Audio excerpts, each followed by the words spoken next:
এখন এখন বর্ষাকাল, আর এই বর্ষায় যখন ঝমঝমিয়ে বৃষ্টি আসে তখন মন চায় না খিচুড়ি খাই, পকোড়া খাই, তাই তো? চলুন আজকে একটা খুব হেলদি রেসিপি আপনাদের সঙ্গে শেয়ার করি। এই রেসিপিটা হেলদি এবং টেস্টি।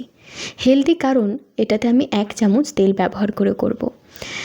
আমি এখানে গোটা গরম মশলা দিয়ে দিয়েছি এবং 2টো শুকনো লঙ্কা, 2টো তেজপাতা।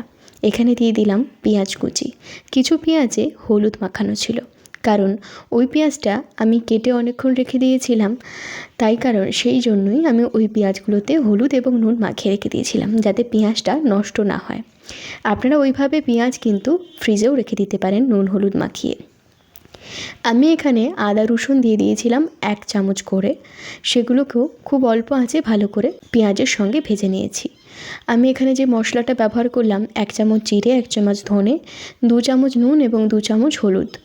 নুন এবং হলুদের পরিমাণটা এখানে বেশি নিয়েছি, কেননা মাংসটা আমি যখন কষবো, মানে আপনারা নিশ্চয়ই বুঝতে পেরেছেন এটা চিকেন দিয়ে, চিকেনের কিমা দিয়ে আমি খিচুড়িটা রেসিপিটা বানিয়েছি।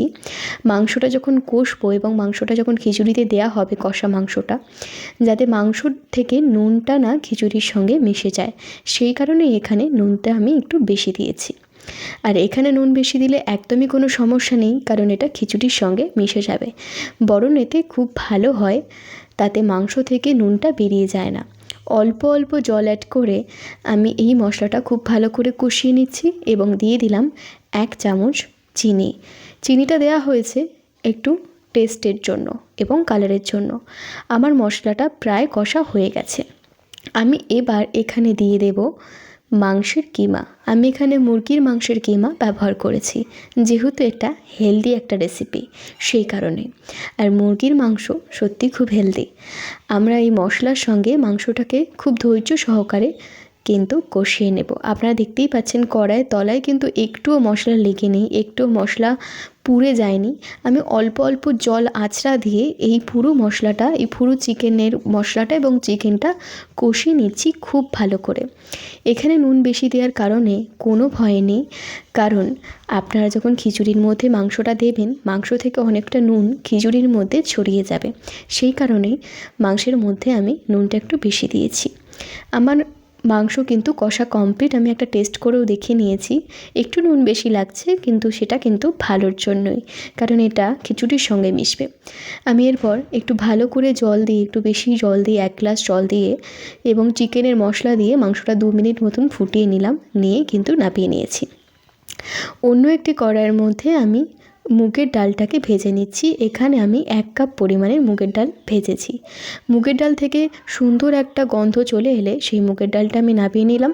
আর পরিমাণটা আপনাদের দেখানোর জন্য আমি একটা থালার মধ্যে এগুলো নিয়ে নিয়েছি।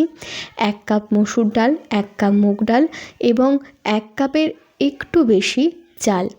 মানে চালের থেকে ডালের পরিমাণটা বেশি থাকলেই কিন্তু আপনার খিচুড়ি কিন্তু খুব ভালো টেস্টি হবে।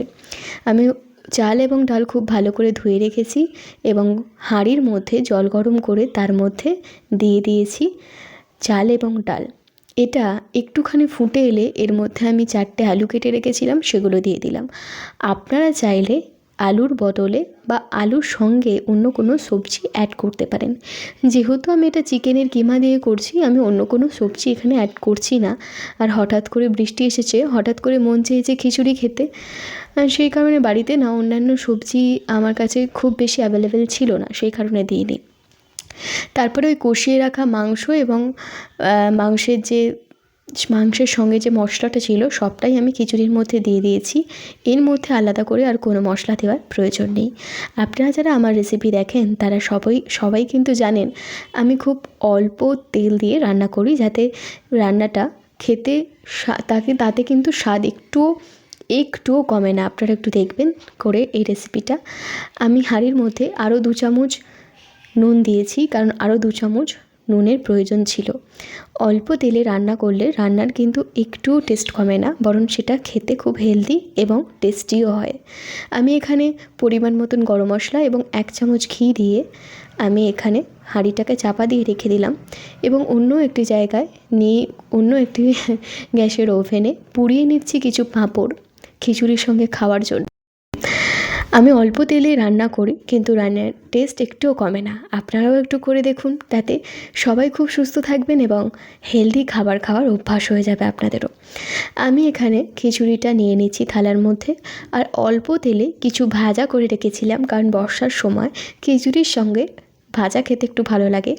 আর খিচুড়িটা যখন এক হাঁড়ি খিচুড়ি 1 চামচ তেলে হয়ে গেছে, একটু আধটু ভাজা খাওয়াই যায়, তাই না?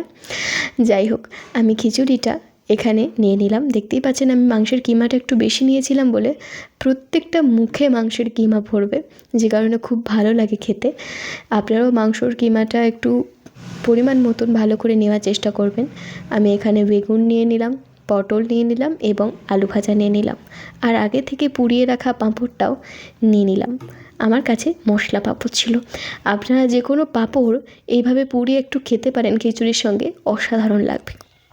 আজকের রেসিপিটা কেমন লাগলো জানাতে ভুলবেন না। আর শুধু জানালেই হবে না, কিন্তু এই রেসিপিটা বাড়িতেও করে দেখতে হবে। আপনারা আমাকে কমেন্ট করে জানাবেন রেসিপিটা আপনাদের কেমন লাগলো। ভিডিওটি ভালো লেগে থাকলে অবশ্যই লাইক, কমেন্ট, শেয়ার করে আমার পাশে থাকবেন। ধন্যবাদ।